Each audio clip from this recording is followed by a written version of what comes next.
ट्रांसमाइग्रेटेड into One Piece world with a gift pack. अध्याय 31 मछुआरे द्वीप तक। ब्लेज के मीठे मीठे शब्दों को सुनकर सेंगोकू को समझ नहीं आता कि वो हंसे या रोए। फिर भी उसे ये जानकर खुशी होती है कि ब्लेज उसे दिल से बहुत मानता है। ये आखिरी बार है, अगर ये फिर हुआ तो मैं आपकी रक्षा नहीं कर पाऊंगा। मुझे पता है कि आप क्रोधित महसूस कर सकते हैं, लेकिन मरीन सीधे विश्व सरकार के अधिकार में है। हालांकि हम उनके सभी ऑर्डर स्वीकार करने के लिए बाध्य नहीं हैं, लेकिन कुछ मामलों में हम उनके अनुरोध को अस्वीकार नहीं कर सकते, खासकर अगर ये वर्ल्ड नोबल से संबंधित हो। सेंगोकू ने सलाह दी। मैं समझता हूं सेंगोकू-सान, मैं उनसे बातचीत करने से बचने की पूरी कोशिश करूंगा। ब्लेज ने कहा। तो शिकार परीक्षण कैसा चल रहा है? एक हफ्ते पहले मेरी मुलाकात एक ऐसे दल से हुई जिसका नाम स्कॉच पायरेट्स था। उनकी हाल की हरकतें थोड़ी ज्यादा ही उग्र थी, इसलिए मैंने उन्हें पूरी तरह से नष्ट कर दिया और किसी को भी जिंदा नहीं छोड़ा, ब्लेज ने बताया। संकटग्रस्त समुद्री डाकू। उनका कप्तान एक शैतानी फल उपयोग करता है जिसने नोको नोको नोमी खाया था। उसकी क्षमताएं बहुत खतरनाक थी और यही कारण है कि मरीन उसे पकड़ नहीं पाए। खैर, यह अच्छा ही हुआ कि वो तुम्हारे हाथों में पड़ गया। मुझे उसके शैतानी फल पर नजर रखनी होगी और उसे किसी दूसरे समुद्री डाकू के पास जाने से रोकना होगा। सेंगोकू ने कहा। मैंने सुना है कि हाल ही में कुछ शक्तिशाली समुद्री डाकू सबाउडी में आ पहुंचे हैं। अब आप अगला निशाना किसे बनाने जा रहे हैं? दानव भालू समुद्री डाकू, ब्लेज ने उत्तर दिया। उनसे? क्या तुम्हें यकीन है कि तुम अकेले उनसे मुकाबला कर सकते हो? सेंगोकू ने पूछा। हाँ, भले ही उनके पास 2 शैतानी फल उपयोग करता है, फिर भी मुझे उन्हें हराने का पूरा भरोसा है, ब्लेज ने उत्तर दिया। नहीं, अपनी थोड़ी सी जानकारी से उनकी ताकत का अंदाजा मत लगाओ। उनके कप्तान रिज नई दुनिया से आए एक व्यक्ति थे जिन्होंने पहले एक मजबूत समुद्री डाकू दल के अधीन काम किया था। हो सकता है कि वो वैसा न हो जैसा सतह पर दिखता है। अच्छा, अब यह दिलचस्प होता जा रहा है, ब्लेज ने मुस्कुराते हुए कहा। लड़ाई के लिए उत्सुक? तुम बदमाश, इतना घमंडी मत बनो। गियोन, तुम उसके साथ जाओ। इस दल से निपटने के बाद तुम लोग सीधे मुख्यालय वापस आ सकते हो, सेंगोकू ने कहा और कॉल समाप्त कर दी। चलो गियोन, मैंने सुना है कि डेमन बियर समुद्री डाकू ग्रोव 27 में है। इस एक सप्ताह में तुमने क्या किया? क्या किसी दिलचस्प व्यक्ति या चालक दल से मिले? ब्लेज ने पूछा। बस कुछ छोटे मोटे समुद्री डाकू जिनकी ताकत कमजोर है, गियोन ने जवाब दिया। तुम्हारे बारे में क्या? आप कह सकते हैं कि इस यात्रा में मेरी मुलाकात एक अद्भुत व्यक्ति से हुई, ब्लेज ने ओल्ड मैन मैग्नस के साथ अपनी बातचीत को याद करते हुए कहा। क्या आप किसी अन्य रंगरूट से मिले? नहीं, लेकिन मैंने सुना है कि वेर्गो ने अकेले ही एक कुख्यात समुद्री डाकू दल को पकड़ लिया था जिसका कुल इनाम 120 मिलियन बेरीज था, गियोन ने उत्तर दिया। वाह, बहुत प्रभावशाली, ब्लेज ने मजाकिया अंदाज में टिप्पणी की। बातचीत करते हुए वे ग्रोव 27 पर पहुंचे और एक जहाज देखा जिसमें डेमन बियर समुद्री लुटेरों का जॉली रोजर था।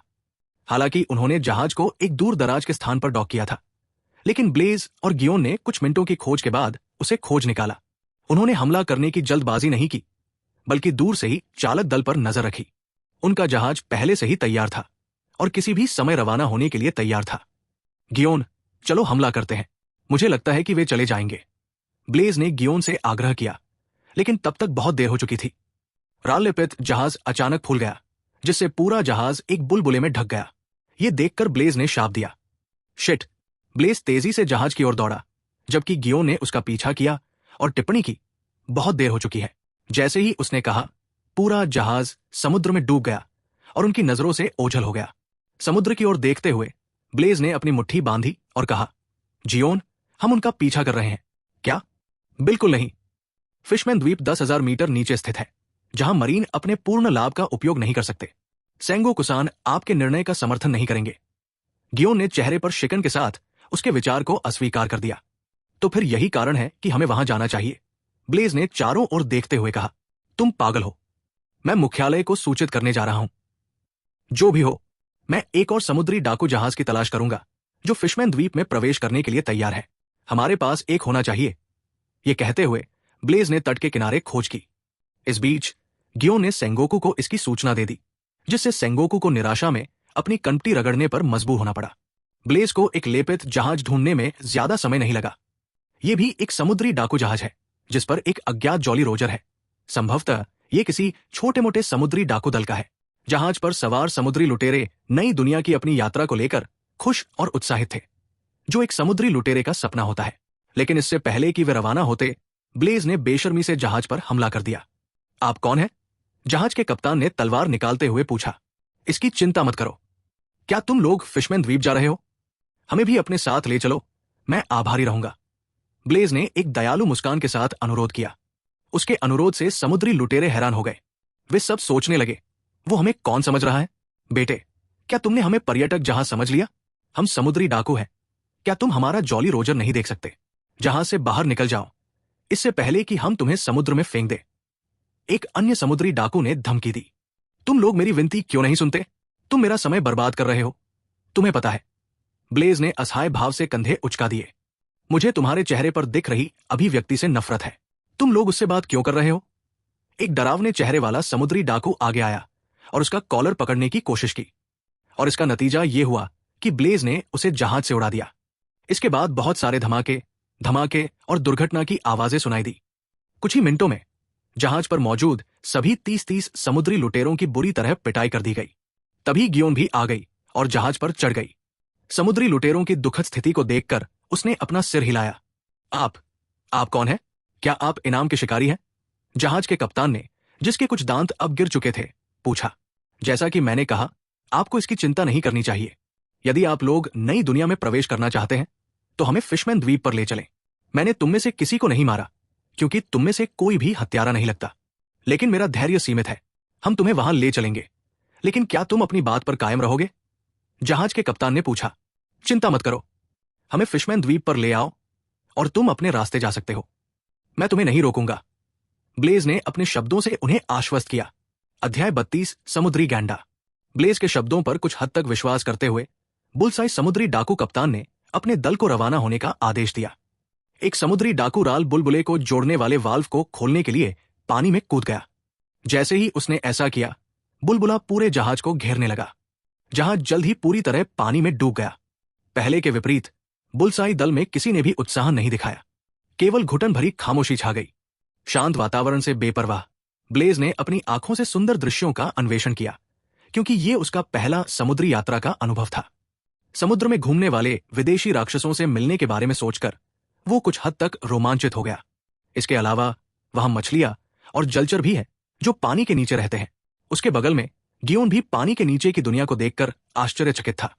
उसने बड़ी बड़ी जड़ें और उनके चारों ओर तैरती हुई सुंदर मछलियां देखी। उन्होंने टिप्पणी की, ये सुंदर है। हाँ, लेकिन हमने तो हिमशैल का सिर्फ सिरा ही देखा था। एक बार जब हम और नीचे उतरेंगे तो हमें और भी प्रभावशाली चीजें दिखेंगी, ब्लेज ने हंसते हुए कहा। उस समय बुलसाई समुद्री लुटेरों के कप्तान ने चिल्लाकर कहा, नीचे उतरती धारा पर ध्यान दो। हम गहरी धाराओं में बस जाना नहीं चाहते। जाहिर है, कप्तान जहाज का नाविक भी है और वो इसमें अच्छा लगता है। ब्लेज के लिए वो मूल श्रृंखला से धाराओं के बारे में जानता था। कुछ याद आते ही ब्लेज ने इधर उधर देखा। ये देखकर गियोन ने पूछा, तुम क्या खोज रहे हो? मैंने सुना है कि समुद्र के अंदर यात्रा करने का सबसे आसान तरीका है किसी समुद्री राक्षस को पकड़ना और उसे जहाज खींचने देना। इसलिए मैं ऐसे राक्षस की तलाश कर रहा हूं जो इस जहाज को खींचने के लिए पर्याप्त शक्तिशाली हो। ब्लेज ने बेपरवाही से जवाब दिया जैसे कि यह कोई आसान काम हो। लेकिन जिन समुद्री लुटेरों ने यह वाक्य सुना वे डर से कांप उठे। वो पागल है।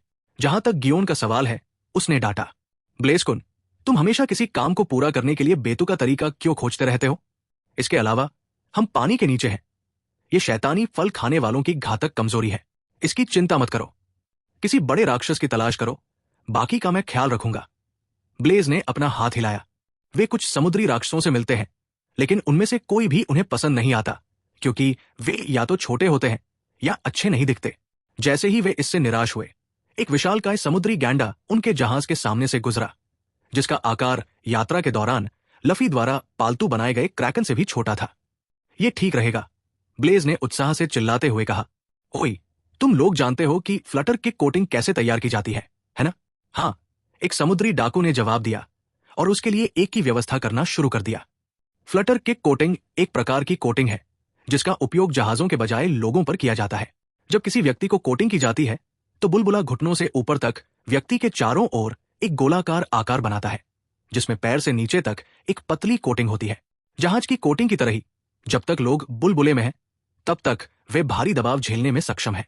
ये लोगों को जहाज से बाहर निकलने, किसी से या किसी चीज से युद्ध करने जैसी चीजें करने की भी अनुमति देता है। ये कोटिंग डेविल फ्रूट उपयोगकर्ताओं को पानी के अंदर चलने और लड़ने में सक्षम बनाकर लाभ पहुंचा सकती है। हालांकि ये कुछ हद तक समझौतापूर्ण हो सकता है यदि उपयोगकर्ता की युद्ध शैली के लिए उनके शरीर के किसी हिस्से को बुलबुले से बाहर निकलना पड़ता है।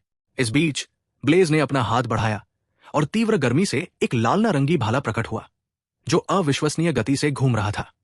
जैसे ही उसने अपनी शैतानी फल शक्तियों का प्रयोग किया, तीव्र गर्मी ने आसपास के वातावरण को प्रभावित किया और जहाज के आसपास के ठंडे तापमान को पिघलाकर सामान्य कर दिया। जहाज पर मौजूद समुद्री लुटेरे एक बार फिर ब्लेज के शक्ति प्रदर्शन से दंग रह गए। वे सभी हैरान थे। वो कौन है? हमने उसके बारे में पहले क्यों नहीं सुना? चलो, आदेश के साथ भाला बिजली की गति से आगे बढ़ा और गैंडे के पैर में घुस गया। शुक्र है राल का बुलबुला फटा नहीं। हमले से जानवर घायल हो गया, लेकिन उसे कोई नुकसान नहीं हुआ सिवाय इसके कि वो परेशान हो गया। विशालकाय गैंडे ने जहाज पर नजर डाली और जोरदार दहाड़ लगाई। फिर ये जहाज की ओर बढ़ा, इतना बड़ा कि एक ही हमला पूरे जहाज को नष्ट करने और बुलबुले की कोटिंग को फोड़ने के लिए काफी था। अपने कूल्हे को रस्सी से बांधकर ब्लेज ने जहाज की सतह को छोड़ दिया और समुद्री डाकुओं की अचंभित आंखों के सामने समुद्र में विशाल गैंडे का सामना किया। ऐसे विचित्र व्यक्ति से सामना होने पर उन्हें यह भी संदेह होने लगा कि क्या नई दुनिया में प्रवेश करने का उनका निर्णय सही है या नहीं। एक बहादुर समुद्री डाकू ने साहस जुटाया और गियोन से पूछा, मिस, आप दोनों कौन हैं? इतनी असाधारण ताकत के साथ ऐसा नहीं हो सकता कि आप लोग कोई अनाम व्यक्ति हों।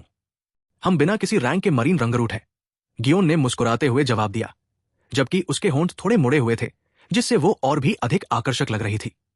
बहादुर समुद्री डाकू ने समझ में अपना सिर हिलाया और अपने कप्तान की ओर मुड़ा। कप्तान।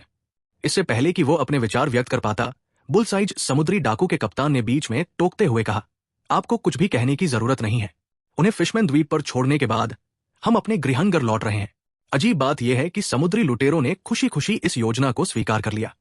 उनका प्रदर्शन देखकर गियोन अवाक रह गया। क्या मुझे भी ब्लेज की विधि का पालन करना चाहिए? ये समुद्री डाकुओं के साथ अच्छी तरह से काम करती है, उसने सोचा। समुद्री डाकुओं ने बिना किसी लड़ाई के अपनी हार स्वीकार कर ली। इससे उसे एक अजीब सी खुशी मिली। लड़ाई की बात करें तो समुद्री गैंडा ब्लेज की ओर तेजी से बढ़ा और अपने विशाल सींग से उस पर हमला करने की कोशिश करने लगा।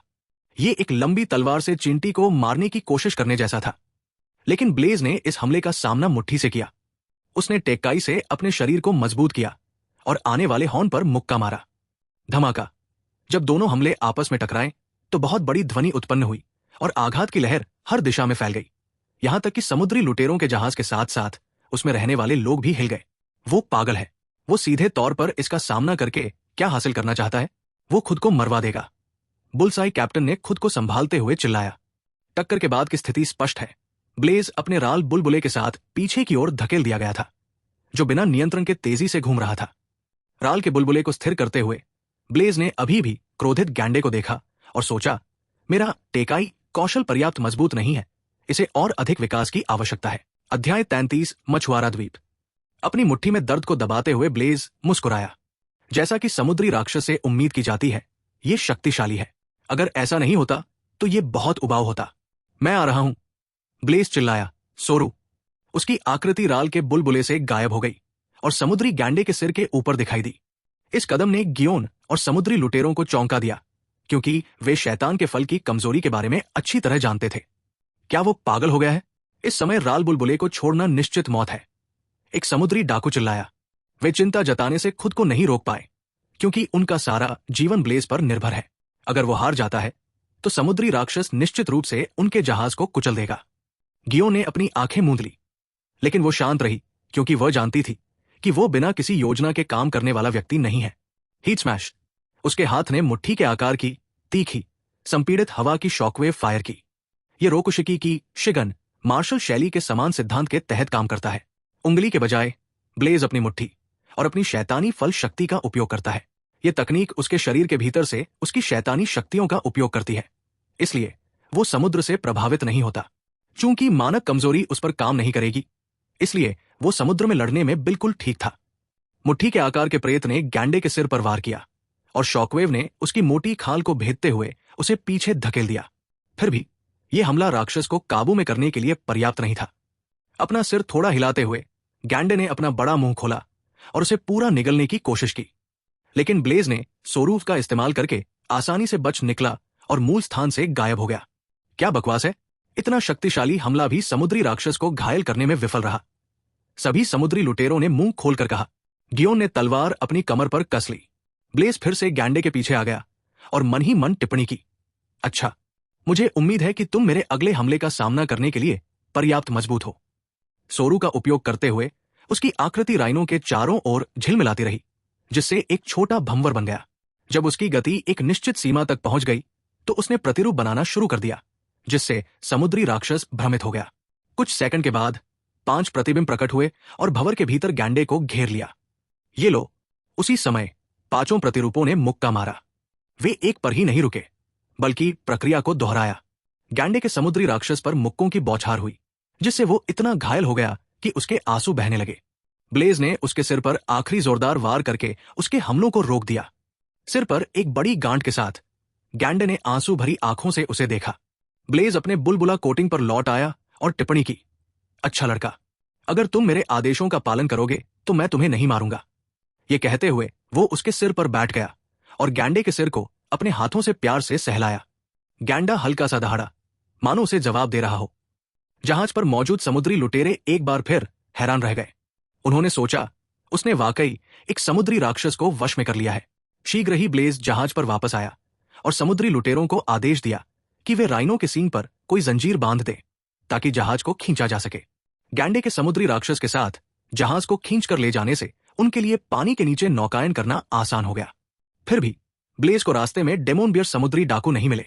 संभावना है कि उन्होंने भी वही तरीका अपनाया हो। खैर, इससे कोई फर्क नहीं पड़ता, क्योंकि वो अगले 1 घंटे में फिशमैन द्वीप पहुंच जाएगा। वो उन्हें वहां पकड़ लेगा। हालांकि वो इसे पहले ही एनीमे में देख चुका था, फिर भी ब्लेज को फिशमैन द्वीप के दृश्य पर आश्चर्य हुआ, जो एक विशाल बुलबुले में लिपटा हुआ द्वीप था, जो सूर्य के प्रकाश से प्रकाशित था। समुद्री लुटेरे इस अद्भुत दृश्य को देखकर दंग रह गए। गियोन भी इससे बेहतर नहीं थी, क्योंकि वो पहली बार फिशमैन द्वीप पर आई थी।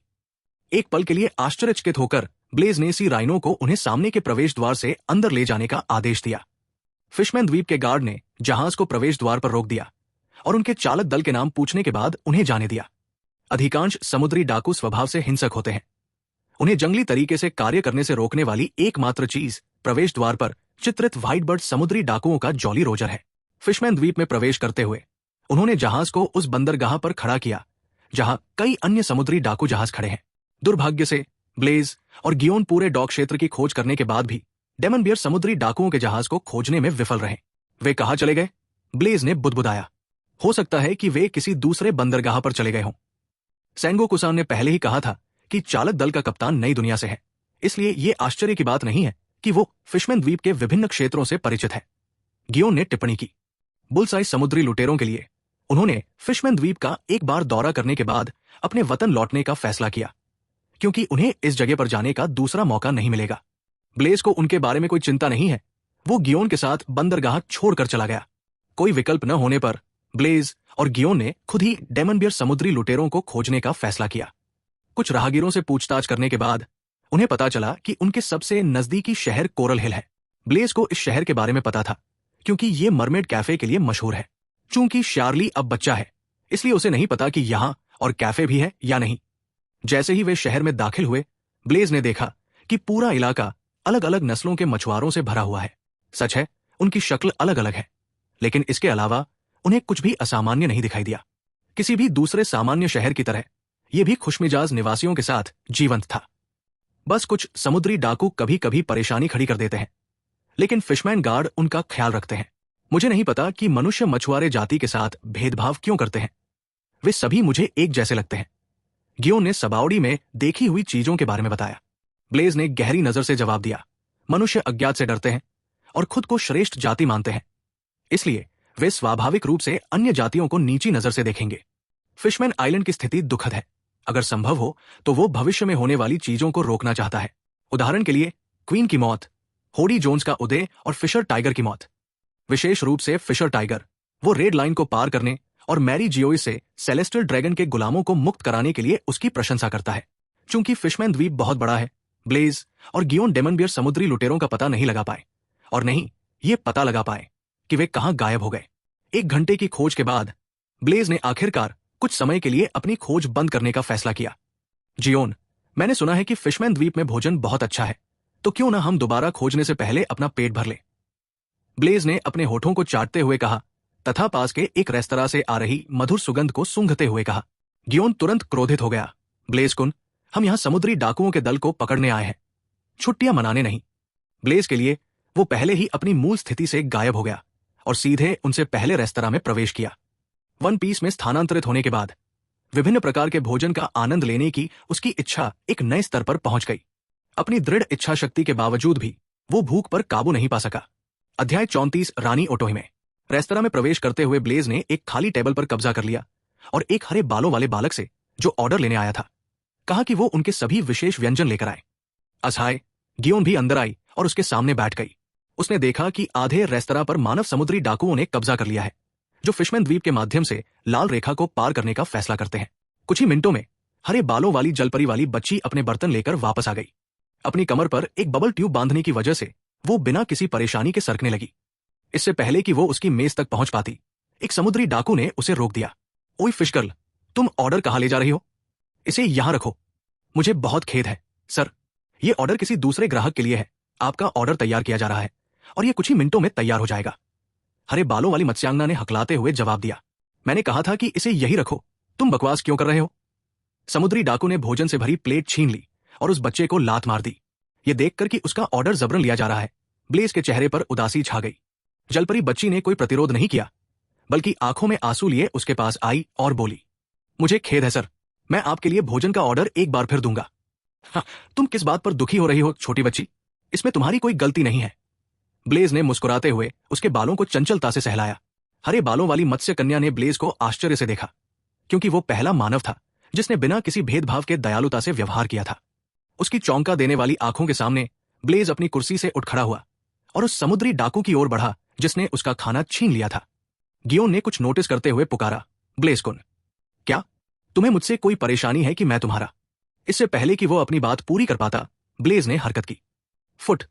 उसके उबलते हाथ ने समुद्री डाकू की छाती को छेद दिया और एक ही झटके में उसका दिल बाहर निकाल लिया। इसके बाद सन्नाटा छा गया। रेस्टोरेंट में मौजूद सभी लोग ये दृश्य देखकर दंग रह गए। वे कुछ भी कह पाते उससे पहले ही सब कुछ एक पल में हो गया। जब समुद्री डाकू ने प्रतिक्रिया की तो उसका दिल पहले ही शरीर से निकालकर उसके सामने पेश किया जा चुका था। खून से लथपथ दिल ब्लेज के हाथ में समय समय पर धड़कता रहा। अपने शरीर में दिल और मुट्ठी के आकार के छेद को देखते हुए समुद्री डाकू बेजान होकर जमीन पर गिर पड़ा। उसके अन्य 3 साथी डर से कांप उठे, ये देखकर कि ब्लेज इस समय उन्हें देख रहा है। फिशमैन के दिलों में भय व्याप्त हो गया, जिससे वे घटनास्थल से भागने को मजबूर हो गए। जहां तक समुद्री लुटेरों का सवाल है, वे भागे नहीं। उन्हें डर था कि अगर वे आगे बढ़े तो ब्लेज उन्हें मार डालेगा। तुम लोगों को मेरी भूख नहीं बिगाड़नी चाहिए थी। उसके हाथ की एक लहर के साथ गर्म गोलियां उनके दिलों में घुस गई, जिससे वे तुरंत मर गए। उनमें से सबसे ज्यादा हैरान हरे बालों वाली जलपरी है, क्योंकि उसे उम्मीद नहीं थी कि मुस्कुराता हुआ ब्लेज अचानक एक हत्या मशीन में बदल जाएगा। इंसान डरावने होते हैं। ब्लेज ने कुछ बार हाथ धोने के बाद अपनी सीट पर वापस आकर कहा, छोटी बच्ची, तुम किसका इंतजार कर रही हो? जाओ और फिर से खाना ऑर्डर करो। तभी उसने देखा कि रेस्तरां के सभी ग्राहक भाग गए हैं और ब्लेज और गियोन को अकेला छोड़ दिया है। किसी को परेशान न करने के कारण ब्लेज ने संतोषजनक भोजन करने के बाद रेस्तरां छोड़ दिया। फिशमैन द्वीप पर बहुत सारे समुद्री डाकू घूमते हैं। अगर व्हाइट बर्ड समुद्री डाकू जॉली रोजर न होते तो मुझे संदेह है कि फिशमैन द्वीप का अस्तित्व अब तक समाप्त हो गया होता। सड़क पर चलते हुए गियोन ने टिप्पणी की और आगे कहा, विश्व के नागरिकों की रक्षा करना हम मरीन्स का काम है।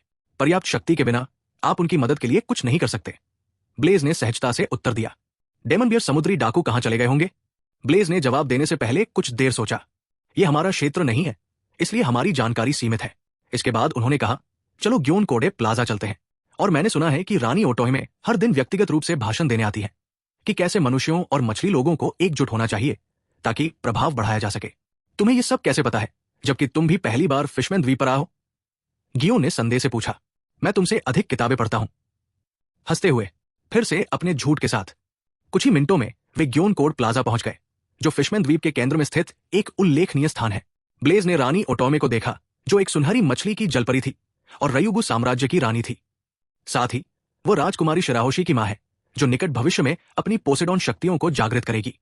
चौक के केंद्र में लगभग 100 लोगों की भीड़ एकत्रित हुई और उन्होंने ओटोमे का भाषण सुना, लेकिन ये केवल इसलिए था क्योंकि वह रानी थी। उसके सारे प्रयास व्यर्थ हो गए, खास तौर पर फिशर टाइगर के हाल ही के स्टंट के बाद। और द्वीप पर सभी मछुआरे उसके बजाय उसके काम का समर्थन करते हैं। ये देखकर ब्लेज ने अपना सिर हिलाया। हालांकि वो शारीरिक रूप से कमजोर होने के बावजूद उसकी दृढ़ता और प्रयासों की प्रशंसा करता है, लेकिन इंसानों के साथ रहना कोई समझदारी भरा फैसला नहीं था। यह सच है कि सतह पर अच्छे मनुष्य तो है, लेकिन बुरे मनुष्यों की तुलना में उनकी संख्या कम है। ब्लेज चुपचाप गियोन के साथ किनारे पर खड़े होकर उसका भाषण सुनते रहे। कुछ मिनटों के बाद निवासी सिर हिलाते हुए प्लाजा से चले गए। ओटो में निराश भाव से खड़ी थी और फिर भी हस्ताक्षर प्राप्त करने में असफल रही। उस समय ब्लेज उसके पास आया। आपसे मिलकर बहुत अच्छा लगा, रानी ओटो में। मैंने आपका भाषण सुना, ये वाकई बहुत अच्छा था। मैं आपके लक्ष्य और उन्हें प्राप्त करने के आपके प्रयासों की समान रूप से प्रशंसा करता हूं। उन्होंने अपनी हार्दिक प्रशंसा व्यक्त की। एक इंसान, आप कौन है? न्याय मंत्री ने रानी को बचाते हुए अपने शब्द आगे बढ़ाए। मेरा नाम ब्लेज है, मैं एक साधारण मरीन हूं। मैं यहां एक खास समुद्री डाकू दल को पकड़ने आया हूं। मुझे आपकी मदद चाहिए, बस मुझे उनका पता बताने में मदद करें। ब्लेज ने अपना इरादा बताया। मरीन? जिसने भी यह शब्द सुना वो चौंक गया। यहां तक कि रानी ओटोहिमे और राइट मिनिस्टर भी इसका अपवाद नहीं है। झूठ मत बोलो, मरीन फिशमैन द्वीप पर नहीं जाते। तुम कौन हो? राइट मिनिस्टर ने ब्लेज की ओर हथियार तानकर जोर से पूछा। इस बीच रानी के गार्डों ने भी तेजी से कार्रवाई की और उसे घेर लिया। वाह वाह, तुम लोग क्या कर रहे हो? मुझ पर अपने हथियार तान रहे हो? यह खतरनाक है, ब्लेज बोला, जबकि उसके शरीर से एक शक्तिशाली ऊष्मा तरंग निकली और उसने गार्डों को दूर धकेल दिया। हालांकि उनमें से कोई भी घायल नहीं होता है, क्योंकि उसने अपनी शक्तियों को कुछ हद तक नियंत्रित कर रखा है। फिर भी यह देखकर सभी लोग घबरा जाते हैं, क्योंकि उन्हें लगता है कि उसने रानी पर हमला कर दिया है। अध्याय 35 रयुगु पैलेस। एक शैतान फल उपयोगकर्ता अधिकार मंत्री समुद्री घोड़ा मरमेन ने चिल्लाया। फिर उसने गार्डों पर चिल्लाया, रानी की रक्षा करो, और ब्लेज से अकेले ही लड़ने का फैसला किया। उस समय रानी ओटोमे ने अधिकार मंत्री को एक तरफ धकेल दिया और आगे बढ़ी। महाराज, मैं अपने गार्ड के दुर्व्यवहार के लिए माफी मांगता हूं। मुझे पता है कि तुम सच बोलते हो, झूठ नहीं बोलते। ओटोमे ने थोड़ा झुककर माफी मांगी। रानी ओटोमे, आपको इतनी छोटी सी बात के लिए माफी नहीं मांगनी चाहिए। इसके अलावा मैं गलत हूं। जैसे ही उन्होंने मुझ पर हथियार ताने, मेरे शरीर ने सहज रूप से प्रतिक्रिया व्यक्त की। ब्लेज ने अपना हाथ हिलाया। वो गियोन है, मेरी अच्छी दोस्त है और मेरी तरह ही मरीन है। जैसा कि मैंने पहले कहा, हम एक खास समुद्री डाकू दल का पीछा करते हुए यहां आए थे, उसने समझाया। रानी ओटोमे ने मंत्री से पूछा, हमें फिशमैन द्वीप में किसी समुद्री जहाज के प्रवेश की कोई खबर क्यों नहीं मिली? हम दोनों अपनी मर्जी से एक समुद्री डाकू जहाज पर सवार होकर यहां आए हैं, गियोन ने जवाब दिया। ये जवान मरीन अधिकारी हैं और मजबूत भी दिखते हैं। ओटोमे ने सोचा, ये मेरे लिए उनके साथ दोस्ती बढ़ाने का मौका है। यदि कोई समस्या न हो तो क्या मैं आप लोगों को रयुगु महल में आने के लिए आमंत्रित कर सकती हूं? ओटोमे ने आमंत्रित किया, क्योंकि वो बता सकती थी कि ब्लेज उन सभी मनुष्यों से अलग है जिनसे वो पहले मिली थी। केनबुन शोकु हकी के साथ जन्म लेने वाली एक व्यक्ति के रूप में उसके पास दूसरों की भावनाओं और भावनाओं को समझने का एक जन्मजात उपहार है। ब्लेज से वो जलते हुए सूरज की तरह उज्जवल ऊर्जा महसूस करती है, जो आत्मविश्वास और शक्ति से भरी होती है। उन्हें इसमें कोई संदेह नहीं है कि वो निकट भविष्य में ग्रैंड लाइन में एक उत्कृष्ट खिलाड़ी बनेंगे। अगर महल में स्वादिष्ट भोजन मिलेगा तो मैं अवश्य आऊंगा, ब्लेज ने लार टपकाते हुए उत्तर दिया। ओटोमे ने थोड़ा मुस्कुराते हुए कहा, बेशक, आप वहां सभी प्रकार के फिशमैन व्यंजनों का स्वाद ले सकते हैं। उस समय गियोन ने ब्लेज को घूरते हुए कहा, क्या तुमने अभी अभी पेट भर खाना नहीं खाया? हम यहां समुद्री डाकुओं को पकड़ने आए हैं, तुम्हें पता है। बेशक, हम भोजन के बाद पूरे जोश के साथ उनका पीछा करेंगे। आपने कुछ घंटे पहले भी यही बात कही थी। महाराज, आप किसी अनाम पृष्ठभूमि वाले व्यक्ति को महल में आमंत्रित नहीं कर सकते। इससे आप सभी की जान जोखिम में पड़ सकती है, अधिकार मंत्री चिल्लाया, लेकिन ओटोमे ने उसे घूरकर अपना मुंह बंद करने पर मजबूर कर दिया। यहां तक कि आसपास के मछुआरे भी चर्चा करने लगे। मुझे विश्वास नहीं हो रहा कि उन्हें रयुगु पैलेस में आमंत्रित किया गया है। ये दोनों कौन है? मैं जन्म से ही यहां रह रहा हूं, लेकिन मुझे अभी भी नहीं पता कि रयुगु महल कैसा दिखता है। मनुष्यों को उन्हें आमंत्रित करने के लिए रानी के प्रति आभारी होना चाहिए। मुझे ईर्ष्या हो रही है। इसके बाद ब्लेज और गियोन को रानी और उनके शाही रक्षकों द्वारा रयुगु पैलेस तक ले जाया गया, जो कि फिशमैन द्वीप के चारों ओर स्थित मुख्य बुलबुले के ऊपर स्थित छोटे बुलबुले में स्थित है। रयुगु महल बुलबुले की कई परतों से घिरा हुआ है और अंदर जाने का एकमात्र रास्ता एक कनेक्शन कॉरिडोर के माध्यम से है। महल के चारों ओर के बुलबुले अभेद्य माने जाते हैं, लेकिन वेंडर डेकेन 9 द्वारा फेंकी गई वस्तुएं उन्हें भेद सकती है। रास्ते में रानी ओटोमे ने उनसे मानव दुनिया और उनके साथ कैसे घुलना मिलना है, इस बारे में कई सवाल पूछे। ब्लेज ने अपने ज्ञान के अनुसार उनका उत्तर दिया, लेकिन एक विशेष विषय ने उसे चौंका दिया। मछली आदमी के सतह पर चले जाने के बारे में आप क्या सोचते हैं? ब्लेज ने एक क्षण विचार करने के बाद उत्तर दिया, रानी ओटोमे, फिशमैन के प्रति मेरे मन में कोई पूर्वाग्रह नहीं है, लेकिन ये मेरा व्यक्तिगत दृष्टिकोण है और यही बात दूसरों के बारे में नहीं कही जा सकती। क्या आप मेरी ईमानदार राय सुनना चाहते हैं? ओटोहिमे ने सिर हिलाया। हाँ, मैं सतह पर जाने की सलाह नहीं देता, कम से कम अभी तो नहीं। अगर आप मुझसे पूछे कि क्यों, तो मैं कहूंगा कि अभी सही समय नहीं आया है। और दूसरी बात, मछुआरे बहुत कमजोर हैं। यदि आप किसी तरह अपने नागरिकों को समझा भी लें और उन्हें सतह पर रहने के लिए मजबूर भी कर दें, तो भी जो अनुभव आप करेंगे वो आपके आदर्श को चकनाचूर कर देगा। उदाहरण के लिए मेरा ही उदाहरण ले। समुद्री लुटेरों ने मेरे माता पिता को मार डाला, मुझे एक नौकरानी के रूप में पकड़ लिया और बाद में मुझे एक गुलाम के रूप में नीलाम कर दिया। कोई भी मेरी मदद के लिए आगे नहीं आया। मैंने संघर्ष करके बाहर निकलने का रास्ता बनाया और आखिरकार गुलामी से छुटकारा पा लिया। अगर एक इंसान के तौर पर भी मेरे साथ ऐसा व्यवहार किया गया, तो अपने मछुआरों और मर्फों के बारे में सोचिए। उसकी बातें सुनकर अजीब सी खामोशी छा गई। किसी ने नहीं सोचा था कि इतने कम उम्र के मरीन का अतीत इतना अंधकारमय होगा। सिर्फ गियोन को ही इस बारे में पता था, क्योंकि उसने ट्रेनिंग कैंप के दौरान उसे बताया था। ओटोमे को भी उम्मीद नहीं थी कि ब्लेज को बचपन में ऐसी त्रासदी का सामना करना पड़ेगा। इससे उसे इस मुद्दे पर अलग नजरिए से सोचने का मौका मिला। वो हमेशा मानती थी कि अगर मछुआरे इंसानों के साथ बातचीत करेंगे तो भेदभाव धीरे धीरे कम हो जाएगा, लेकिन ऐसा लगता है कि वो गलत है। आखिरकार इंसानों के बारे में उसकी समझ सीमित है। वे जल्द ही रयुगु पैलेस पहुंच गए, जो एक भव्य इमारत थी जिसके चारों ओर एक सुनहरा ड्रैगन आकृति बनी हुई थी। ब्लेज और गियोन को पानी से भरे स्थानों में सांस लेने के लिए एक बड़ा बुलबुला दिया गया था। महल के द्वार से प्रवेश करते हुए ब्लेज और गियोन एक विशाल कक्ष के सामने पहुंचे, जिसकी सुरक्षा शाही रक्षक कर रहे थे तथा उस स्थान को सुंदर प्रवाल पौधों से सजाया गया था। राजा नेपच्यून ने व्यक्तिगत रूप से उनका स्वागत किया, क्योंकि ओटोहिमे ने महल पहुंचने से पहले उन्हें उनके आगमन के बारे में सूचित किया था। रयुगु महल में आपका स्वागत है, जैमन।